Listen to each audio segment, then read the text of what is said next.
好，各位买好，我是董买买。11月25号，未来就9周年了。这家公司呢，正式迈向第10个年份了。我觉得应该做一点什么，毕竟呢，这是一家饱受争议的公司。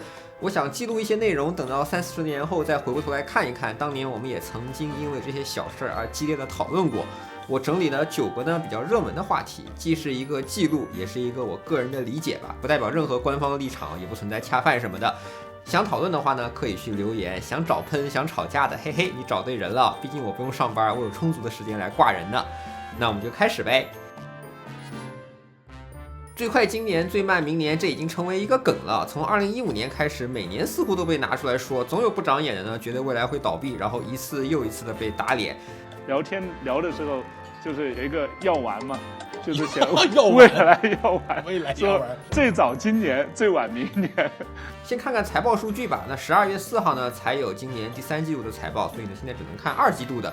那众所周知呢，2季度是未来产品切换的一个时间点，也是销量最差的一个时间点。因此呢，财务水平你也可以理解为是今年最差的一个时间点吧。你最近看到的一些小黑文呢，说要倒闭，那其实呢，都是拿着2季度的数据，而故意的去无视了3季度未来取得了一个销量上的领先的节点。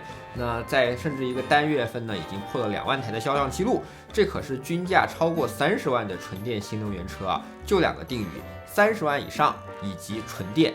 未来呢，在这个市场上的市场占有率，在9月份甚至达到了统治力的60%。那再看看钱吧，就拿第2季度财报来算啊，2季度呢现金和等价物呢大概还有315亿，记住哦，这是最差季度的财报，这里面呢还没有算上后面发了一期可转债，对吧？而且还没有算上3季度大量交付带来的现金流的改善。全球的研发的能力肯定也是需要一个持续的投入。那大家都知道，未来确实有亏损，但是我更愿意把这个亏损当成是一个投资。我们全球已经有这个11000名的研发的同事啊，已经获得和申请中的专利呢，达到了7300项啊。我呢是没有经营过几百亿的公司的，但是我看到这个数字，看到这个销量，你跟我说要倒闭，那我其实是不信的啊。而且呢，现在反而应该担心的不是倒闭啊，而是中国车企大部分的估值偏低。对吧？他们呢做出了具有国际竞争力的产品，由于地缘政治啊等各种各样的因素，他们不能直接没有门槛的在欧洲销售，在北美得到一些公平的竞争。但现在这些企业呢，其实事实来看都好便宜啊！不管呢是大众买小鹏，还是斯泰兰蒂斯15亿欧元就买走领跑的20%，都很便宜。这才是真正的杀戮局啊！这些传统的一些品牌在产品上已经混不下去的老牌车企，依靠着非市场优势，依靠着手里的钱，低价买入中国优秀的车企。这些中国车企呢，由于种种原因被低估了，这就是一种贱卖，这才是令人心痛的地方啊！判断一家企业呢是否有价值、值得投资，我觉得非常简单啊。它如果不是上市公司的话，你当前的价格，你愿不愿意把它买下来啊？私有化它，成为自己的摇钱树。127亿美金的 NIO 就是这样啊。我本人呢是没有127亿美元，不然我就把 NIO 买下来，直接给它私有化了。未来一点失误都没有吗？这也不可能啊！作为车主，作为局外人，我看到过 NIO 1美元的时候，知道他哪些事儿做得对了；我也看过 NIO 66美元的时候，知道哪里被高估了。那最近到7美金呢，我也知道他哪里做错了。5点要多辆油车，牛五头一节课，长安街上也爬过我，股票跌得剩1块多。2019最惨的人。大家都喜欢听企业做对的事儿，其实成功的因素呢，大概都是相似的。那我就不一样了，我特别喜欢观察企业在哪里做错了。那大家都知道呢，纯电的渗透率这几年是高歌猛进的。今年6月份呢，新能源汽车在国内的渗透率是达到了35.1%，较去年的同期上升了7.8个百分点。这听起来是一个很棒的结果，对吧？毕竟呢，要是按照新能源汽车产业发展规划2021到2035年的目标，2025年我国新能源汽车销售占比达20%就算达标了。其实我们是提前了3年完成了这个目标。但是呢，你去看一看细分的市场，你又发现了不一样。未来呢所在的30万元以上的纯电市场，这个市场呢非常窄。未来呢用2万台不到的销量就可以一度占领市场的60%，这是一个有一点点悲情的数字啊。未来具有了产品的统治力，产品做的也足够好，但这价格的纯电消费力不够啊，这个可太令人难受了。但这就是当前的市场，你去看看 BB BBA 也是一样的，宝马的 i3是不是22万到24万就能买到了？燃油的3系还要多少钱 ？EQS 是不是在海外市场比 S 要贵？但是国内哪怕 S450也要卖到90万人民币吧 ？EQS 多少钱？5字头、6字头可就能买啊！奔驰、宝马是这样的，保时捷也是一样的。Taycan 在国内的入门版80多万，对吧？一样比帕拉梅拉卖的要便宜得多呀，那至少便宜了20万，我还没有给你算上购置税。这个呢，就是市场现实的行情。高端市场在经历了一段时间的纯电占比的快速提升之后，渗透率明显放慢了。那新能源好的是什么？10万块钱以下的车，还有10到15万的纯电车卖得好啊，那卖的是真的好啊，3毛钱一度电真的是省钱啊，动力。再差的纯电车，它的动力也比1.6升的自然吸气发动机好吧？论平顺性，你再什么样的发动机，再怎么用 CVT 变速箱，你敢跟纯电去比平顺性吗？这些都是纯电对于燃油车的一种吊打级的体验啊！这也是日系车传统的那些所谓保值神器越来越不保值的本质原因啊。那稍微贵一点的车呢，增程在这2年突飞猛进。虽然我们说增程的下一台是纯电，买的时候喊着长途加油，短途用电，那结果呢，用电的话便宜，用电的性能好，用电的话车还安静，结果最终就是长途短途都用电。你看到过很多次增程车在服务区充电，对吧？他们的下一台车虽然说是纯电车，但是普通家庭买一台车怎么着也得快的话也要5、6年，对吧？这个呢就是现状，认知呢还有一点点没到位啊，但是厂商的认知其实是到位的。增程的企业呢，基本上今年也都在搞纯电了。而未来所在的这个高端纯电市场，要想销量大幅度增长，其实还是得等这个消费区间的认知逐渐上来啊，这是现状啊，倒不是说要坐以待毙。这就像做成一件事情需要天时地利人和都得有一点，你得需要客观上一点时间。那未来的成功之处呢，就在于它成功守住了自己的品牌高端化，即使在今年这么艰难的一个时间点，它都守住了，这点非常重要。总有一些傻子说让未来关掉 Neo House， 让未来不要搞研发，让未来不要关心那些人文相关的东西，专心的割韭菜就好。这真的是不懂啊！他们想让未来成为泯然众人矣的品牌，这些人不是笨就是坏啊！所以呢，这又引申出来了另一个话题，阿尔卑斯的上市时间啊。那阿尔卑斯呢是未来的一个子品牌的代号，不是品牌的名称啊。目前呢，公开信息都是说是要明年大概下半年的时候上市。其实要是能早个半年1年的，现在今天未来就不一样了，行业地位也不一样了啊。在今天呢，你看到这么多产品，他们百花齐放，但是其实我认真的观察了他们啊，我不觉得谁真正具备了体系化竞争的优势。所以等等阿尔卑斯吧。我觉得这一段时间呢，其实就有一点点困难，但是好在我觉得也不会特别长。那未来还有一个失误呢，就是在自动驾驶啊，我说的是自动驾驶，不是辅助驾驶。未来在2020年其实就豪赌了激光雷达，自己投资的一家激光雷达公司搞出了1550纳米人眼安全的激光雷达。1550纳米的激光雷达，至今很多产品都舍不得使用啊，他们都用905纳米。905纳米呢，因为对人眼的不安全性，所以他们的功率就没有1550纳米的人眼安全雷达的功率高。所以未来的那个雷达探测的距离又远，对吧？线数又多，这个是非常好的，代价呢就是稍微贵了一点啊。未来在这款量产的车规雷达上做到了性能好，而且呢与车身的融合程度很高。当年呢是被很多人说丑的，现在你看3年过后到2023年了，有多少款车型也是这么去集成的，这就是激光雷达的最佳布局方案。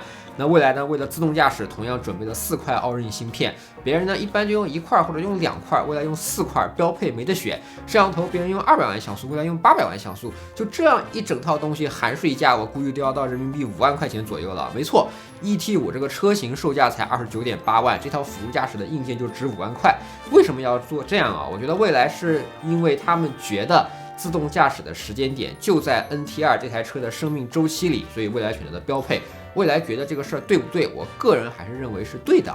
但是呢，事实上就是呢，我们今天不去看那些民间的小视频，而看车企真正去发布的、真正批量交付给普通用户的、真正在任何一座城市都能随便开的辅助驾驶，我就不说自动驾驶了，没有一家做到了。其实未来一定程度上高估了自动驾驶的进程，对吧？在技术上呢，当前没有任何一家做到了，在法律法规上更是到这个月的时候，法规才规定了这个责任出来的时候怎么划分。所以呢，4颗 Orin X 好处多多，但是呢，只有一个缺点，贵。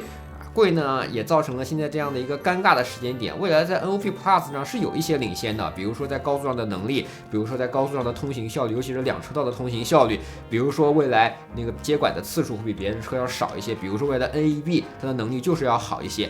这些东西呢，在部分程度上都是领先，但是又没有领先到别人只能看你屁股的那个时候。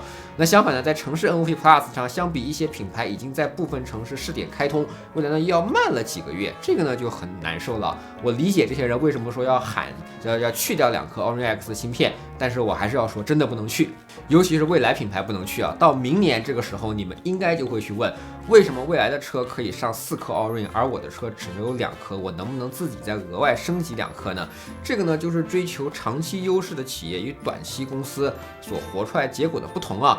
你想想看，30多万的价格，你要能透过迷雾，你要去看穿自动驾驶的发展，你要有长线思维，你要相信这台车用户要开5年，至少10年也差不多，要保证这台车不至于这么短期被淘汰。你要有这样的思维，那你成为未来车主呢，就是时间的问题。但是你懂的，要是人人有这个思维的话呢，这个社会上也没有笨蛋了。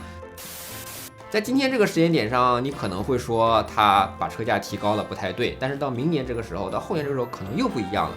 所以单单就蔚来这个品牌来说，我觉得4颗 Orin X 是对的。蔚来呢对新技术的极致追求，其实呢也在150度电池上。你去看工信部的申报，其实已经申报完了，对吧？但是呢价格很贵，我觉得这个难产是不是就出现在这个情况？不过呢这也不是 NIO 一家的问题啊，马斯克的4680也搞了好久，甚至特斯拉呢还有车2017年就发布了，到今天都没交，只不过它是特斯拉，没有人敢去骂。对吧？在这种情况下，未来的150度电池，我觉得终究会交付的吧。那3分钟换电1000公里，其实没有任何充电桩，没有任何充电桩能比得上，这也是未来的长期的一些领先优势。但是长期优势放在这个短时的世界嘛，现在就会面临一些困难。还有呢，就是 NTR 55667178这么多车型显然是过多的。当然，斌哥也意识到这个问题就是了，这个就不用细说了。这个呢就要回到定义的原点，为什么会有那么多台 SUV 了？那是贪心了，觉得每个价格都该有台车能统治，还是忽略了市场的实际上对于车的理解能力呢？这些东西都值得我们去思考。我相信呢 NT3 未来的品牌会继续上行，然后呢产品的规划上应该会有更好的结果吧。为什么有人说未来要无止境的付租金啊？你看这又是一个谣言。他说的事情呢，你不能说他错，但是呢，它是有一些限定条件的。往往这些人不会告诉你这些限定条件。那未来创造性的呢，把车和电池进行了分离。你买车的时候呢，可以开2张发票，车1张，电池1张。大家要知道啊，这2张发票是有这个历史意义的啊，叫换电式纯电动多用途乘用车啊，这个车辆类型啊。就是我们的产品公告里面第一次写进去了换电式，然后这个发票这是2张发票，1张发票是机动车销售发票，统一发票，这里面大家可以看一看，这个车价是30万2100，你看右边这有一个7万啊，这一张发票是个人用户的，这张发票是开给我们武汉未来能源公司的啊。这个是，我不知道国外当然发票机制跟咱不一样，这至少可以说是中国第1张买车的时候，车开车的发票，电池开电池的发票，发票啊，这个车卖给个人用户，电池卖给一个第三方的这个公司。第一次电池呢，75度价格是7万块钱。如果你买断的话，29.8万的蔚来，那就包含了这个7万块钱的电池。那这个车电分离就跟你没有任何关系，你日常使用没有任何其他的消耗。而真正好玩的呢是车电分离那样的玩法，7万块钱的电池你可以选择不买，只租。那蔚来就给你开29.8减7等于22.8万的发票，你每个月呢必须向蔚来支付980元的电池租金。但是你买车便宜了7万块钱，这又像什么？你可以选择7万块买一套房子，你也可能选择租一套房子。唯一的区别呢是房子有可能升值啊，也有可能贬值，对吧？但电池呢是永远在贬值的。这个就是蔚来的车电分离也成为 BUS 的一个优势，这其实是优势啊。你看它的优势1，电池的贬值跟你没有关系了，电池给了资产管理公司进行了全生命周期的管理。长久来看呢，可换电车型的电池的残值是要高于不能换电车型的，对吧？而且呢，因为你的电池是租赁的，是可以拆卸的，所以今天你买车买的是75度电池，你以后可以随时升级100度的电池，甚至升级150度的电池，这个都是焊死电池的车所不具备的一些能力。而且呢，从明年开始，电动车呢不再100%免购置税了。对于购置日期在2024年1月1号到2025年12月31号的新能源车是免征车辆购置税的，但是购置税的免征额只有3万块钱了。那换电的车型呢，是按照把电池扣掉之后的价格来计算购置税的。这样无形之中，如果你买 ES8之类的话，还能省个1万块钱的税金吧？这个呢是合法的去省的，这个法规就是这么要求的。那当然了，受限于国内现实的国情啊，接受一直付租金的人其实不算太多，但是也有一定的比例吧，具体比例我不知道了，反正一度到过50%，那现在肯定没有那么高了。那主要呢是大家的一些习惯问题啊，就是租呢总会让一些人缺乏一些安全感，否则也不会那么多人拼了命掏空了6个钱包也要买房子的，对吧？这个呢就是 Bus 面临的实际的问题啊。好在呢，未来在国内也比较简单，你买断电池，你租赁电池呢都能换电，而且呢 Bus 你也可以随时转买断，只不过呢你之前付的那些租金不会给你抵扣。Bus 电池的本金也是未来发 ABS 融资来的，融资的钱是要还本付息的，不可能说让你租金抵房价的，所以买车的时候你还是想好到底要不要 Bus， 这个事情未来是随便的，想 Bus 你车价就便宜了7万块钱，不想 Bus 你就原价买车嘛。如果你说只记录一个品牌的产品，那就叫吹的话，那我除了吹蔚来，我还吹小鹏，我还吹特斯拉，我还吹保时捷，那我也都是他们的车主啊。如果呢你打了半个小时的牌，你还不知道谁是菜鸟呢？非常简单，你就是。如果你观察了一个行业几年，你还找不出这个行业中最好的那么1、2家的话，我只能说你不适合这个行业啊。我跟媒体老师其实不一样，媒体老师的职责呢是要传递所有品牌今天到底发生了啥。我对自己的要求是记录自己喜欢的那么一点点品牌，1、2家的波澜壮阔就足够了。有的人觉得我是因为接不到别的品牌的单儿，所以吹不了别的品牌。这个想法真的是有一点可爱啊。这个行业里呢，我对汽车、对智能电动车这个产品的理解，不说排前几名，排个 top 1%没啥问题啊。我每个月呢都会拒绝掉一些活动邀请，不为别的，有的呢是我觉得这个产品不行，说不了好话。毕竟呢，别人请你去看车，倒不是说一定要说好话，但是这个社会运行的规则就是别人请客吃饭，你嫌别人饭不好吃，你就忍了，你不能说别人的饭不好吃，你还公开的说别人的饭做的不好，这样是不对的，这是水平差的人才会干的。我呢干不了这种事儿，我选择呢不批评，我也就不去参加这样的活动。而且呢，有的品牌也是没办法接受批评的，那更加不能去啊。这个世界上没有完美的产品，有的品牌呢是人有问题，从老板呢到产品都主打一个鸡贼，那肯定是不能建立联系的。但是呢，我不去参加官方活动，我不发视频，不代表我不去租车，不去体验这些品牌的产品啊。这只有一个缺陷啊，就是有一些东西呢它是限定的，比如说会给少部分人所推送的，那你去租车你就体验不到嘛。但是这个车到底怎么样？这个车本身的一些能力，我觉得我的感知还是清晰的。所以呢，我虽然参加的品牌活动比较少，我发别的品牌的产品相对较少，这是我的个人选择问题啊。换电真的那么好？为什么别的品牌不用呢？这个问题李斌来回答啊。充电的话呢，现在就80%的这个电量都是别的品牌啊。这个换电的话呢，稍微复杂一点，因为换电它的根据我们的这个电池包的规格去设计它的底盘，所以它自己的我们是开放的，其实我们从一开始就是开放的。也有一些汽车公司跟我们在讨论啊。今天我跟好几个老总见到，他们都问怎么合作啊？我们肯定是开放的啊，肯定是开放的。我们也呼吁大家一起来共享这个，一起共同建设这个换电体系。说白了就是你要符合未来的标准，需要企业下一点决心。你看这个问题呢，就是上面这个问题的逆问题啊。有的人的逻辑就是这样：未来没有很多换电站的时候，说换电站的覆盖率不够，这个公司是要玩，不可能成功的。等未来建设了2200多座换电站，已经形成了一定规模的覆盖之后，又说未来建这么多换电站，迟早把自己拖垮。只有未来一家做换电的时候，说未来不是标准，独木难支。现在有长安汽车加入，后面还有好几家要加入的时候，又说未来的特色消失了，必须要玩。未来做换电其实就是李斌智慧和个人魅力的一种体现啊。如果你看李斌早期的视频，比如2017年的视频，当时 ES8 还没上市呢，就家电的体验没有加油好这件事情，是惩罚现在的电动车用户。这样的一线大城市，我的车的家电的体验一定比加油好，比加油快。这么些年过去了，李斌变了吗？他没有，他真的是离自己的梦想越来越近。这种人非常可敬啊，他有宏大的目标，他会坚持去实现。有的 CEO 你不要说他7年前说的话，就是他上个月说的话，甚至他昨天说的话，他都会变的。你让我投资这些公司，你想啥呢？更多的企业用换电站，而且用蔚来子品牌的快充换电站，会让换电进入更高的领域的。今年呢，蔚来新建了1000座换电站，你觉得已经很多了？我个人觉得，只是个人的观点啊，迟早有年份，1个季度就会建1000座站的。换电站好呢，换电站解决了800伏对于电网的冲击，解决了800伏的高电价，解决了800伏被400伏占用，解决了增程车用800伏充电效率低下的问题。消费者也能用更加恰如其分的电费价格，享受于几倍800伏理想状态下的补能效率。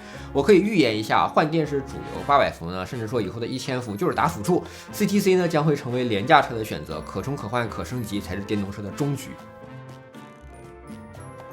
李斌说未来工厂比保时捷工厂先进，是真的吗？啊，是真的。你看看我的往期视频，先进的太多了，我就不再细说了。那有一个有趣的事儿，江淮给未来代工的时候，未来的工厂你们说江淮汽车怎么样，对吧？那等到华为也进入这个市场了，没有人说智界汽车是奇瑞汽车不好吧？也没有人说某某车是江淮汽车，以后某个界，对吧？也是江淮汽车代工，所以双标是存在于这些人的血液里的哦。李斌不理解买油车是真的吗？啊，是真的，你可以看看原视频。我觉得他说的对啊，如果你今天不买超跑，你不是开工具车的，你也不是开特种救援车辆的，你也不是拉货的司机，我其实不太理解买油车的意义啊。纯电，它动力好，它价格便宜，它辅助驾驶长，它静音，对吧？它性能也更加出色啊，每公里的成本也使用低啊。那不买呢？我觉得纯粹是认知问题啊。你去新疆、西藏，电车一样能到啊。你去珠峰，未来都有充电桩啊，而且人一辈子去几次珠峰啊？有些喷子呢，一会儿让我去抚远，一会儿呢喊我去漠河，这些地方都有未来充电桩啊，你就不要再喊了，好不好？我觉得不仅李斌这么看啊，连马斯克也是这么认为的。你去看看马斯克怎么说的呗。If you have a gasoline car, you're converting less than a third, often maybe only 25% of the energy in the gasoline is converted into motion. The rest is turned into waste heat. That doesn't do any good at all. And there's a lot of energy required even to get the oil out of the ground, to refine the oil, and to transport the gasoline to the gas station. Most of the energy of combustion is waste heat.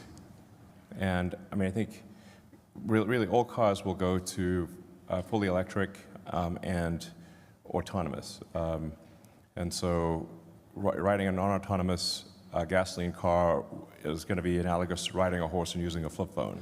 That's basically going to be the situation. 没有人敢喷马斯克是吧？你看这不就是一种双标吗？为什么只有李斌有这种破事儿啊？很简单，因为李斌喜欢跟车主沟通。一个真实的人啊，说自己的所思所想。未来现在市值再怎么的低，也是个大几百亿、千亿的公司。这样的创始人没有架子，可以跟你平等的坐下来一起聊聊天儿。别的车企领导人，我不说没有吧，这也是罕见的，是吧？